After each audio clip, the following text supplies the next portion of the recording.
బెంగ పెట్టుకోకమ్మా, వచ్చి నా వీపు మీద కూర్చో అన్నారు. అంటే అమ్మ చూసిందిట, పక్కున నవ్వింది. వానరుని యొక్క చేష్టితమును బయట పెట్టాడో. ఎందుకని? అప్పటికి స్వామి చిన్నవారై ఉన్నారు, పిల్లంత వారై ఉన్నారు.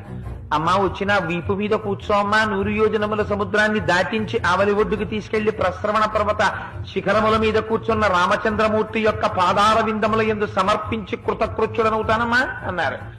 అంటే అమ్మ నవ్వి ఓ మాట అంది. ఎంత మాట అన్నావోయ్ హనుమా, నువ్వే ఇంత స్వరూపమా, నీకో ఇంత వీప, ఆ వీపు మీద నేను కూర్చోనా, నువ్వు నన్ను తీసుకెడతావా, నీ వానర బుద్ధి బయట పెట్టావోయ్ అంది. అంటే పాపం అంతకు ముందు ఎవరి చేత అధిక్షేపింపబడి ఎరగడు మహానుభావుడు. అంత మాట నేసింది అమ్మ నన్ను, ఇదే నా స్వరూపం అనుకుంటోంది, నా స్వరూపం ఏమిటో అమ్మకి చూపించాలనుకున్నాడు. మెరుమందర సంకాశౌ భవౌదీప్తానల ప్రభ అజతవ్యవతస్తే చ సీతాయా వనరోత్తమ.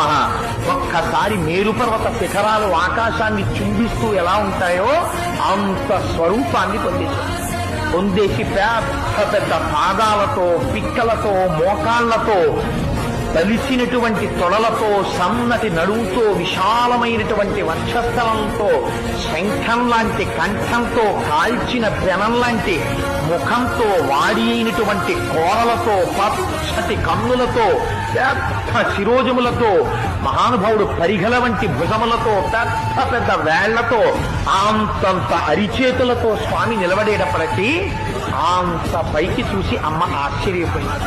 నాయనా, నాకు తెలుసయ్యా నువ్వెవరో. 100 యోజనముల సముద్రాన్ని నీ దర్శన సామర్థ్యమును ప్రకటించి దాటి వచ్చిన రోజునే గుర్తించాను నువ్వెవరో. ఇలా రాగలిగినటువంటి శక్తి ఒక్క గరుత్మంతుడికుంది, నీ తండ్రి వాయుదేవుడికుంది. నాయనా, నాకు తెలిసి నీకుందిరా. నువ్వింత సమర్థుడవు కాకపోతే రామచంద్రమూర్తి నిన్ను నా దగ్గరకు పంపరు.